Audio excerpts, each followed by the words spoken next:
ایک بات اللہ کے رسول صلی اللہ علیہ وسلم نے سمجھانی تھی، 6 طریقے اختیار کیے۔ مصلی پہ بیٹھے، جہاں جس طرح کا انداز تھا مصلی کا اللہ کے رسول کے زمانے میں، آپ نے سلام پھیر کے سنت یہ ہے کہ اللہ کے رسول صلی اللہ علیہ وسلم 3 مرتبہ استغفر اللہ کہتے اور اللہم انت السلام و منک السلام تک جب پہنچتے، اس کے بعد اپنے چہرہ انور کو مقتدیوں کی طرف موڑ لیتے، کبھی دائیں اور کبھی بائیں۔ صحابی معاذ بن جبل رضی اللہ تعالی عنہ، حدیث آپ نے سنے ہوئی ہے، ان کو کوئی کام ہوگا وہ جا رہے تھے، آپ نے وہاں بیٹھے پہلی بات یہ کہی، یا معاذ انی احبک، معاذ مجھے آپ سے بہت محبت ہے۔ کائنات کا سرتاج کسی کو کہہ رہا ہے کہ مجھے بہت محبت ہے، اس کے دل میں سرور کتنا آیا ہوگا۔ دوسرا کام کیا کیا؟ جواب انہوں نے کیا دیا، اللہ کے رسول مجھے بھی آپ سے بہت محبت ہے۔ وہ اپنے کام بھول گئے، اٹھے، وہاں بیٹھے نہیں رہے۔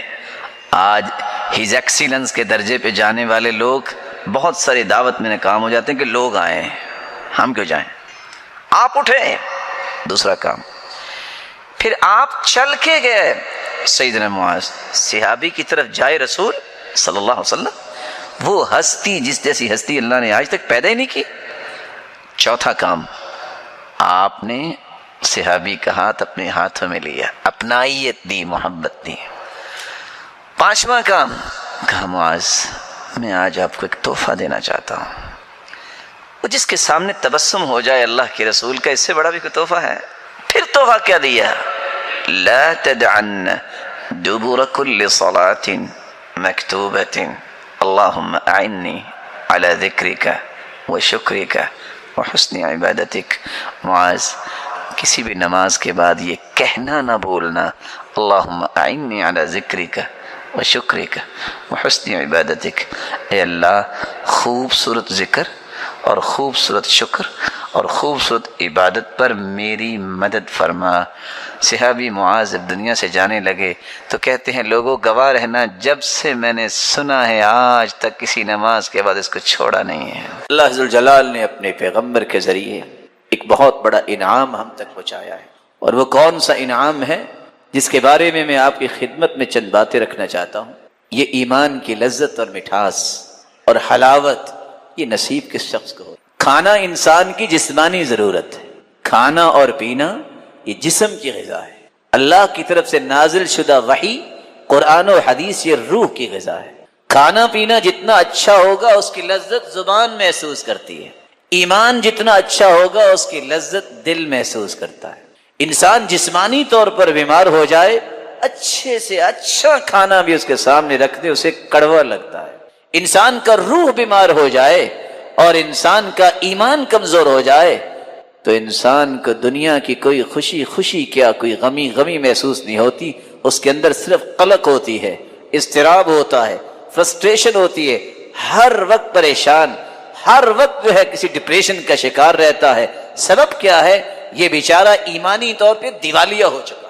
مصیبتیں انبیاء پر بھی آئیں، اولیاء و اصفیاء پر بھی آئیں، لیکن اس کا معنی یہ ہے کہ اللہ سے تعلق توڑ لے، اس کا معنی یہ ہے کہ مایوس ہو جائے، اس کا معنی یہ ہے کہ عبادت چھوڑ دے، اس کا معنی یہ ہے کہ اللہ کو یاد کرنا چھوڑ دے، اس کا معنی ہے کہ نعوذ باللہ غلط باتیں اپنی زبان سے بولنا شروع کر دے، اس کا معنی یہ ہے کہ گریبان چاک کرے، اس کا معنی یہ ہے کہ اپنے چہرے کو خود ہی تھپیڑے مارنا شروع کر دے، اس کا معنی یہ ہے کہ اللہ پہ اعتراض کرنا شروع کر دے۔ نہیں، ایمان کا معنی یہ ہے کہ کہا جائے کل لن یصیبنا الا ما كتب اللہ لنا هو مولانا، جو بھی حالات پیش آئیں گے وہ میرے رب نے فیصلہ کیا ہے، اور اللہ ذوالجلال ہمارا مولا ہے، وہی ہمارا مالک ہے، اس کے فیصلے پہ ہم راضی ہیں۔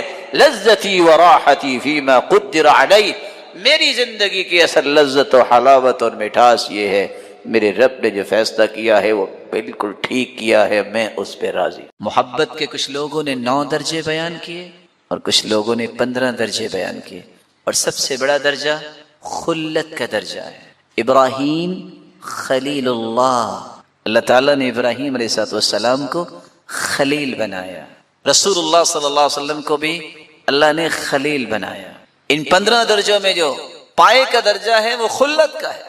یہاں رک کے میں ایک بات کہہ دوں، بینگ اے مسلم، مسلمان اس لیے اللہ کے رسول صلی اللہ علیہ وسلم کے بارے میں لفظ عشق نہیں بول سکتا.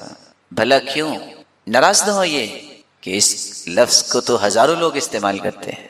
قرآن مجید کے 30 پارے ہیں، کسی ایک آیت میں بھی عشق کا لفظ نہیں آیا. آپ جملہ کتب حدیث اٹھائیے، کسی ایک صحابی نے بھی اللہ کے رسول کی محبت کے لیے عشق کا لفظ استعمال نہیں کیا.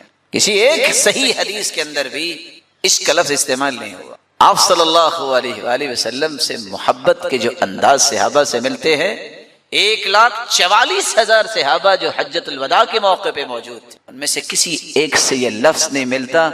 جبکہ حالت یہ تھی صحابہ کی محبت کی، اللہ کی قسم ان کی ایک محبت کا انداز پوری دنیا کی محبتیں جمع ہو جائیں تو اس کا مقابلہ نہیں کر سکتے. صحابی ثوبان گھر سے دوڑے اللہ کے رسول کے پاس آئے اور رونے لگ گئے، پھر مسکرانے لگ گئے. کہا ثوبان کیا ہوا؟ کہا اللہ کے محبوب، جب بھی دنیا میں جب بھی مجھے کوئی پریشانی ہوتی ہے میں گھر سے دوڑتا ہوں، آپ کے چہرہ انور پہ نظر پڑتی ہے، دنیا کے سارے غم بھول جاتا ہوں. اچھا تو ثوبان رو کیوں رہے ہو؟ کہا اس لیے رو رہا ہوں اگر میں جنت میں چلا بھی گیا، رفعت مع النبیین، آپ تو جنت کے اتنے اعلیٰ درجے پہ ہوں گے، میں آپ کو دیکھوں گا کیسے؟ آپ نے فرمایا میرے صحابی یہ بتاؤ میرے ساتھ محبت ہے؟ کہا محبت تو ہے، اس لیے تو کہہ رہا ہوں. فرمایا انت مع من احببت، تم دنیا میں جس سے محبت کرتے ہو قیامت کے دن اسی کے ساتھ ہی ہوگے. اتنی محبت آپ صلی اللہ علیہ وسلم کی. صحابہ وضو کا پانی نیچے نہیں گرنے دیتے تھے، پانی وضو کا اٹھاتے اپنے چہرے پہ لگا لیتے، اپنے جسم پہ لگا لیتے. لیکن کسی ایک صحابی نے یہ لفظ استعمال نہیں کیا. یہ لفظ محبوب محبت اس کی تعریف کی گئی ہے، اس میں استعمال نہیں ہوتا. یہ ان لوگوں کی محبتوں میں استعمال ہوتا ہے جو بے راہ روی کا شکار ہوتے ہیں. اس لیے کوئی بھی دانش مند، کوئی بھی عقل مند اپنی بیٹی بہن ماں کے لیے لفظ استعمال نہیں کرتا کہ مجھے اپنی بیٹی سے عشق ہو گیا. یہ نہیں کہتا. کیوں نہیں کہتا؟ عقل تسلیم نہیں کرتی، فطرت مانتی نہیں ہے، یہ نیچرل لفظ نہیں ہے. اللہ کے رسول صلی اللہ علیہ وآلہ وسلم کے لیے انہی الفاظ کا چناؤ کر کہنا چاہیے جس کا چناؤ اللہ تعالیٰ کے پیغمبر کے ساتھیوں نے کیا ہے. اور قرآن کہتا ہے لا تجعلوا دعاء الرسول بينكم كدعاء بعضكم بعضا. جس طرح تم آپس میں ایک دوسرے کو پکارتے ہو پیغمبر کو ایسا مت پکارا کرو. یہ ادب کے منافی ہے. ادب یہ ہے، عمر بن عاص کہتے ہیں میں نے کبھی آنکھ اٹھا کے آنکھ بھر کے دیکھا نہیں. اگر مجھ سے کوئی کہے نا آپ بتاؤ اللہ کے رسول کیسے تھے، میری شرم اور میرا ادب ایسا تھا میں نے آنکھ بھر کے کبھی دیکھا نہیں تھا. صحابہ کا ادب ایسا تھا. چچا عباس رضی اللہ تعالیٰ عنہ جب ان سے پوچھا گیا آپ اتنی عظمت اپنے بھتیجے کی سمجھتے ہیں، آپ بڑے ہیں کہ وہ بڑے ہیں؟ تو مسکرا کے کہتے ہیں هو اکبر منی وانا ولدت قبلہ، بڑے تو وہی ہیں لیکن میں اصل میں پہلے پیدا ہو گیا تھا. ادب دیکھیے، بھتیجا کیا فرمایا؟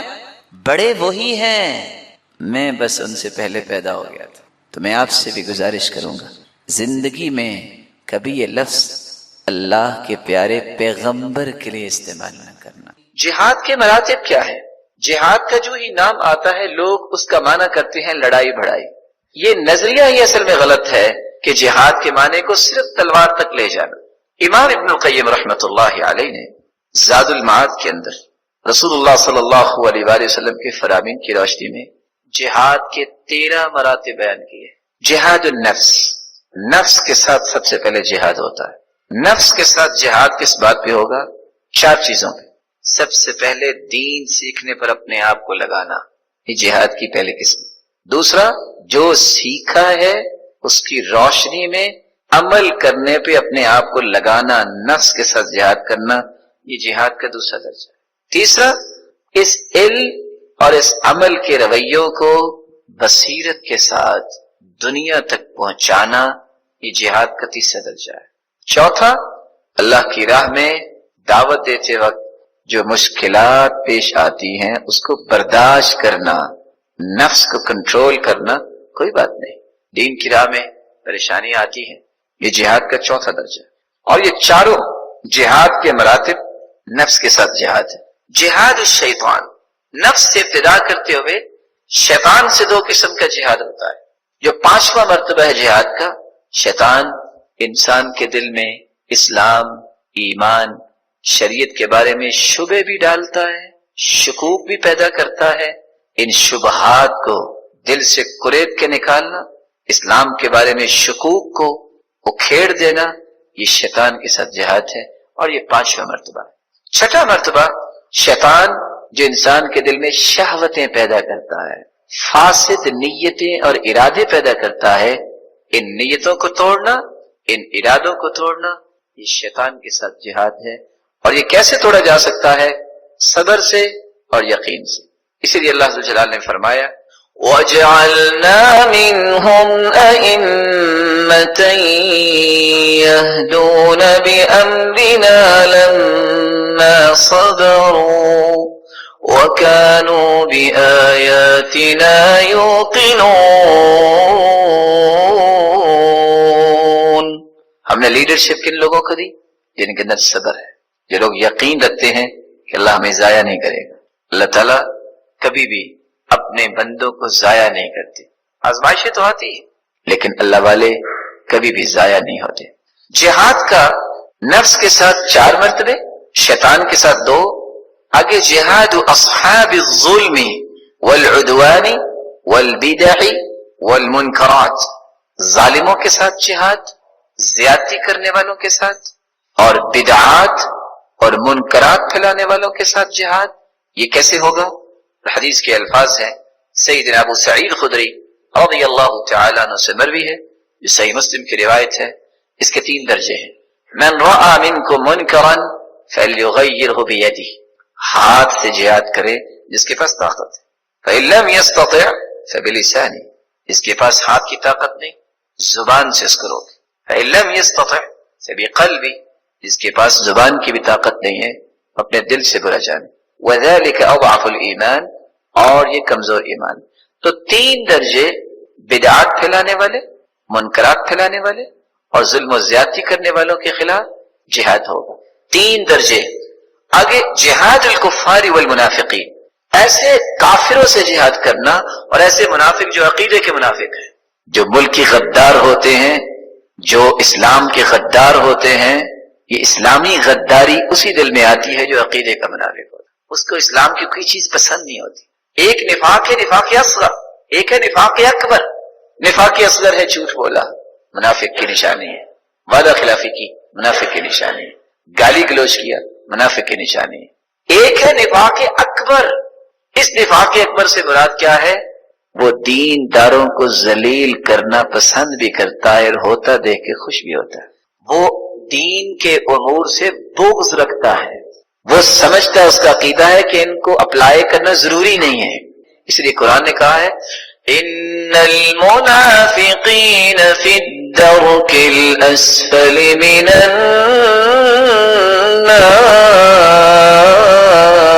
النار، منافق جہنم کے سب سے نچلے درجے میں ہوں. درکات گہرائی میں جو درجے ہوتے ہیں، درجات بلندی کے درجے. فی الدرک الاسفل، سب سے نچلے حصے میں ہوں گے. یہ کون منافق ہے؟ یہ عقیدے کے منافق. جہاد کافروں سے اور عقیدے کے منافقوں سے جو درجے بیان کیے ہیں حدیث نے، وہ بھی آپ سن لیجئے. رسول اللہ صلی اللہ علیہ وسلم کا فرمان سنن ابی داؤد میں 2504، جہاد کرو زبان کے ساتھ بھی، انفسکم جانوں کے ساتھ بھی، اموالکم مالوں کے ساتھ بھی، وایدیکم ہاتھوں کے ساتھ بھی. یہ 4 درجے کافروں کے ساتھ اور عقیدے کے جو منافق ہیں ان کے ساتھ جہاد کرنے کے. ان ٹوٹل 13 درجوں کو میں ایک مرتبہ پھر دہرانا چاہوں. آخری درجہ جو ہے وہ درجہ ہاتھ میں تلوار پکڑنا ہے. وہ کون سا درجہ ہے؟ 13واں درجہ. لیکن چونکہ آج کل دنیا بہت تیز ہو گئی ہے. صلی اللہ علیہ وآلہ وسلم کے صحابی ابو بکر ممبر پر چڑھے اور رونے لگ گئے، اور پھر کہتے ہیں میں نے اللہ کے رسول کو دیکھا وہ بھی ممبر پر چڑھے اور رونے لگ گئے، اور فرمایا اسأل اللہ العفو والعافیہ، لوگو اللہ سے عافیت کا سوال کیا کرو. فإن أحدا لم يعط بعد اليقين خيرا من العافية، ایمان اور یقین کے بعد عافیت سے بڑھ کے کوئی نعمت نہیں ہے۔ رسول اکرم صلی اللہ علیہ وسلم نے اس لیے فرمایا من اصبح منکم آمنا فی سربہ معافى في جسده عنده قوت يومه فكأنما حيزت له الدنيا بحذافيرها، جس شخص نے صبح کی اس حالت میں کہ اپنے گھر میں وہ امن سے ہے اور اس کے جسم میں اللہ نے عافیت رکھی ہے، کوئی بیماری نہیں، اور صرف ایک دن کا کھانا اس کے پاس ہے، امن ہے، عافیت ہے، ایک دن کا کھانا ہے، اس انسان کے دامن میں تو اللہ نے پوری دنیا کی نعمتوں کو جمع کر دیا۔ رسول اکرم صلی اللہ علیہ وآلہ وسلم نے دیکھیں کتنی اچھی بات کہہ دی، جب کوئی مسلمان ہوتا تو سب سے پہلی دعا یہ سکھائی جاتی کہ عافیت اللہ سے مانگو۔ اسلام کے بعد اللہ کے رسول یہ دعا سکھاتے، کہو اللہم اغفر لی، اے اللہ میرے گناہوں کو معاف کر دے، وارحمنی، مجھ پہ اپنی رحمت کی برکھا برسا دے، واہدنی، اور مجھے ہدایت دے دے اور ہدایت پہ ثابت قدمی عطا فرما، وعافنی، اللہ میں مسلمان ہو گیا ہوں مجھے عافیت سے نواز دے، وارزقنی، اللہ میں نے دین کو قبول کر لیا ہے، اب سارے رشتہ دار چھوڑے ہیں، مجھے بھوکا نہ مارنا، مجھے رزق بھی عطا کر۔ تو اسلام قبول کرنے کے بعد جو بنیادی دعائیں سکھائیں ان میں عافیت کی دعا پہلے دن ہی سکھا دیتے، اس لیے ہر مسلمان کو عافیت مانگنی چاہیے۔ اللہ کے رسول صلی اللہ علیہ وآلہ وسلم نے اس لیے فرمایا عافیت کی دعا تمام دعاؤں سے افضل ہے۔ اور شاید کہ امام ابن تیمیہ رحمہ اللہ اسی لیے مثال دیا کرتے تھے، انسانی دل کے لیے ذکر وہ کام کرتا ہے جو سمندروں اور دریاؤں میں رہنے والی مخلوق کے لیے پانی کام کرتا ہے۔ فَكَيْفَ إِذَا فَارَقَتِ السَّمَكُ الْمَاءَ، ذرا کبھی دیکھا تو کریں دریاؤں اور سمندروں میں رہنے والی مچھلی کو پانی سے نکال کے تو دیکھیے اس کا تڑپاؤ کیسا ہوتا ہے۔ ایک شخص اللہ کا ذکر ہی نہ کرے تو اس کا مچلنا اور تڑپنا تو سمجھ میں آتا ہے۔ اگر وہ پرسکون ہونا چاہتا ہے تو اسے اس راستے کو اختیار کرنا ہوگا، وہ ہے اللہ ذوالجلال کے ذکر کو اپنی عادت بنانا۔ بہت ہی یونیک اور بہت ہی عمدہ گفتگو آپ نے ابھی سنی، اللہ اس گفتگو کو توشہ آخرت بنائے۔ آج کی اس خوبصورت بزم میں جو آپ کے سامنے گفتگو کرنے جا رہا ہوں وہ بنیادی طور پر 3 نکات ہوں گے۔ سب سے پہلے تو یہ جاننا ضروری ہے کہ ذکر کس کو کہتے ہیں، پھر یہ بھی جاننا ضروری ہے کہ ذکر کی اہمیت و فضیلت کیا ہے، اور پھر اس کی بھی وضاحت کی کوشش ہم کریں گے کہ ذکر ہمیں کون کون سا کرنا چاہیے، اور کوشش اس بات کی بھی ہوگی کہ یہ بھی عرض کریں کہ ذکر کرنا کیسے چاہیے۔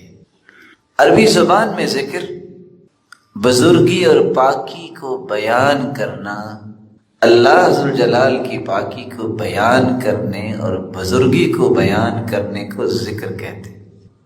ذکر سے مراد تعریف بھی ہے، شرف بھی ہے، شہرت بھی ہے، نماز بھی ہے، دعا بھی ہے۔ دعا میں بھی اللہ کا ذکر ہو، اس کی تعریف ہو تو دعا قبول ہوتی ہے۔ نماز ویسے ہی دعاؤں کا مجموعہ ہے۔ خوش نصیب وہ انسان ہے جو اللہ کا ذکر کرتا ہے، وہ اللہ کی تعریف زمین پہ کرتا ہے، اللہ اس کی شہرت آسمانوں میں کرتے ہیں۔ لیکن کون سا ذکر جو ہے جس کی وجہ سے انسان کی شہرت آسمانوں میں فرشتوں کے سامنے ہوتی ہے؟ جب اس کے اندر 3 صلاحیتیں آ جائیں۔ عربی زبان میں کہتے ہیں ذکر الامر، فلاں شخص نے اس معاملے کو اچھی طرح سمجھا۔ جب تک آپ اللہ کا ذکر اچھی طرح سمجھ کے نہیں کرتے، یہ آپ کی آسمانوں میں شہرت نہیں کروائے گا۔ ذکر حق فلان، عربی زبان میں کہتے ہیں اس وقت کہ فلاں شخص نے فلاں کے حق کی حفاظت کی اور اسے ضائع ہونے سے بچایا۔ جب میں اور آپ اللہ کے ذکر کو اس طرح محفوظ کریں، اس طرح اس کی حفاظت کریں، اسے ضائع ہونے سے بچائیں، اور کیسے بچائیں؟ تیسرا مرحلہ، والذکر من الرجال، عربی زبان میں کہتے ہیں مضبوط بہادر آدمی کو، جس طرح بہادر اپنی بہادری کے ساتھ پوری قوم کو بچاتا ہے، جب ذکر کرنے والا ذکر کے تمام الفاظ کو صحیح ادا کرتا ہے، یہی وہ خوش نصیب ہے۔ ادھر اس کی زبان سے وہ کلمات ادا ہوتے ہیں، ادھر مالک الملک فرماتے ہیں انظروا یا ملائکتی، میرے فرشتوں دیکھو یہ میرا بندہ مجھے یاد کر رہا ہے۔ امام ابن القیم رحمۃ اللہ علیہ فرماتے ہیں ذکر کی حقیقت اس وقت تک سمجھ نہیں آ سکتی انسان کو جب تک وہ ایک کام نہیں کر لیتا، التخلص من الغفلہ والنسیان، جب تک وہ غفلت سے اپنے آپ کو دور نہیں کر لیتا، جب تک وہ ذکر کرتے ہوئے سمجھ کے ذکر نہیں کرتا، ذکر کرتے ہوئے اس وقت کو انجوائے نہیں کرتا، وہ ذکر کے ثمرات نہیں چنتا۔ میرے ہاتھ کی طرف ذرا دیکھیے گا، جو ذکر یوں کر رہا ہو وہ کیا سمجھتا ہوگا؟ جو آدھے منٹ میں نہ جانے سب اور سبحان پورا کہتا بھی ہے کہ نہیں، اور دونوں ہاتھوں کو اس طرح مشین کی طرح چلاتا ہے، وہ کیا سمجھ کے ذکر کرتا ہوگا؟ اس کو کیا پتا اس کا معنی کیا ہے؟ وہ اس کے ثمرات کو کیسے چن سکتا ہے؟ وقت کتنا کو لگتا ہے؟ سبحان اللہ سبحان اللہ۔ جب اس کے ذہن میں اللہ عز و جلال کی عظمت ہوگی، احترام ہوگا، توقیر و تبجیل ہوگی، تکریم ہوگی، وَمَن يُهِنِ اللَّهُ فَمَا لَهُ مِن مُكْرِمٍ، جو اللہ کے نام کی عزت نہیں کر رہا اس کو اللہ کیسے عزت دیں گے؟ اور جس کی توہین اللہ کرے اس کو دنیا میں کوئی عزت دے سکتا ہے؟ ذکر سے مراد عظمت بھی ہے۔ ہر وہ شخص جو اللہ عز و جلال کا ذکر کرتا ہے اسے یقین کر لینا چاہیے اللہ عز و جلال اسے عظمتیں عطا کر دیں گے۔ فَلَمَّا نَسُوا مَا ذُكِّرُوا بِهِ فَتَحْنَا عَلَيْهِمْ أَبْوَابَ كُلِّ شَيْءٍ،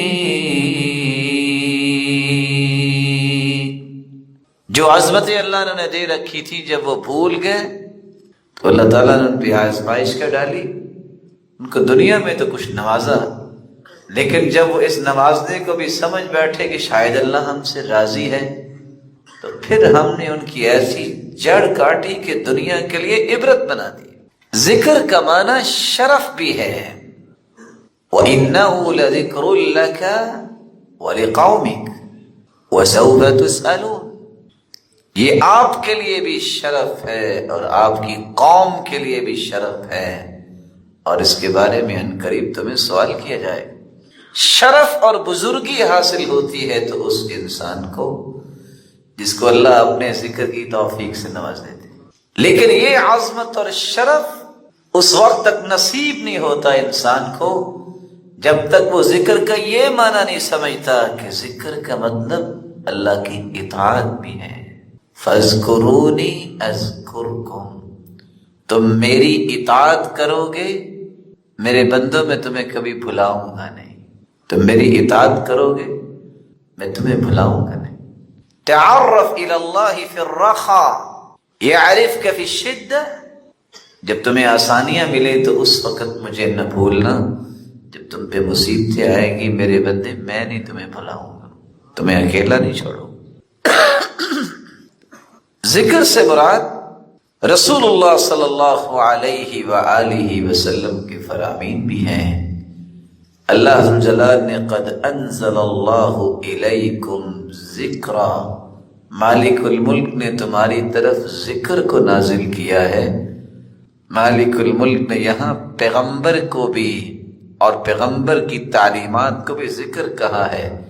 ذکر اللہ کے ہاں قابل قبول وہی ہوتا ہے جو رسول اللہ صلی اللہ علیہ وسلم سے ہم تک پہنچا، میرا، آپ کا، دنیا کے اسکالرز، ڈاکٹر کا، فلاسفر کا بناوٹی ذکر ساری زندگی کرتے رہیں، ہمیں کوئی فائدہ نہیں دے گا، کیونکہ ذکر اگر اللہ کا ہے تو اس کے ذکر کی صحیح پہچان رکھنے والی دنیا میں ایک ہی ہستی ہے، محمد رسول اللہ۔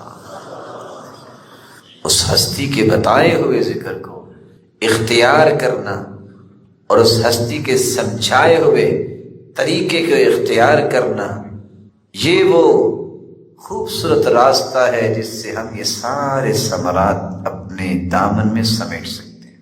رسول اللہ صلی اللہ علیہ وآلہ وسلم نے صحابہ کرام کو جو ذکر سمجھایا ہے، امام ابن القیم آیات کی روشنی میں فرماتے ہیں ذکر کے 3 درجات۔ کتنے درجات؟ 3۔ پہلا درجہ ذکر کا یہ ہے الذکر الظاہر، ظاہری ذکر۔ ظاہری ذکر سے کیا مراد ہے؟ ثناء و دعاء و رعایہ، اللہ ذوالجلال سے انسان ظاہری طور پر دعائیں کرتا ہے، یہ بھی ذکر ہے۔ اس رب تعالی کی تعریف اور حمد اور ثنا بیان کرتا ہے، یہ بھی ذکر ہے۔ رعایہ، اس ہستی پر یقین اور اعتماد اور توکل اور بھروسہ کرتا ہے، یہ بھی ایک ظاہری ذکر ہے، لیکن اس کے لیے اسے زبان پہ کچھ کلمات لانے پڑتے ہیں۔ جب وہ اللہ کی تعریف کرے گا تو کہے گا سبحان اللہ، اللہ تو ہی پاک ہے، الحمدللہ، میرے مالک تعریفوں کے لائق ہے ہی تو، اللہ اکبر، اللہ تو سب سے بڑا ہے، لا الہ الا اللہ، میرے مالک تیرے سوا کوئی عبادت کے لائق ہے ہی نہیں، اس کی تعریف۔ اس سے دعا کرنا، یہ بھی ذکر ہے ظاہری۔ ربنا ظلمنا انفسنا وان لم تغفر لنا وترحمنا لنكونن من الخاسرین، اے ہمارے پالنے والے، ہم سے ظلم ہو گیا، ہم سے کوتاہی ہو گئی، اے ہمارے پالنے والے، اگر تو نے بھی ہمارے گناہ معاف نہ کیے اور رحمت کی برکھا نہ برسائی تو ہم تو پھر خسارہ پانے والوں میں سے ہو جائیں۔ دعا ہے رب اغفر لی ولوالدی، اللہ مجھے معاف کر دے، میرے والدین کو معاف کر دے، ولمشایخی، اللہ میرے اساتذہ کو معاف کر دے، ولجمیع المسلمین والمسلمات، مسلمانوں کو معاف کر دے، مسلمان عورتوں کو معاف کر دے۔ یہ دعا تو ہے، لیکن ساتھ میں اپنے رب کا ذکر کر رہا ہوں۔ اللہ کی رعایت اور توکل اور بھروسے کو اپنی زبان سے بیان کرنا، یہ ظاہری ذکر ہے۔ اللہ معی، میرا رب میرے ساتھ ہے، کچھ نہیں ہو سکتا مجھے۔ کلا ان ربی سیہدین، میرا رب مجھے راہ راست پہ رکھے گا۔ اللہ ناظر الی، میرا رب تو مجھے دیکھ رہا ہے۔ اللہ شاہدی، میرا رب تو اس بات پہ گواہ ہے، مجھے پریشانی کس بات کی ہے۔ واصنع الفلک باعیننا، اے نوح ہم نے حکم تو دیا ہے کہ کشتی بناؤ کشتی، پریشان نہیں ہونا، ہم تمہیں دیکھ بھی رہے ہیں، ہماری آنکھوں کے سامنے کشتی بناؤ۔ جس شخص کو یہ اعتماد ہو جائے، کیا مطلب؟ کیا کسی کی طاقت رب سے زیادہ ہے؟ اللہ معی، میرا رب میرے ساتھ ہے۔ فہو ناظر الی، کوئی دیکھے یا نہ دیکھے کہ میرا حال کیا ہے، میرا مالک تو دیکھ رہا ہے۔ جس کی رعایت میرا مالک کرے، جس کو معیت مل جائے اس ہستی کی، اسے اور چاہیے کیا۔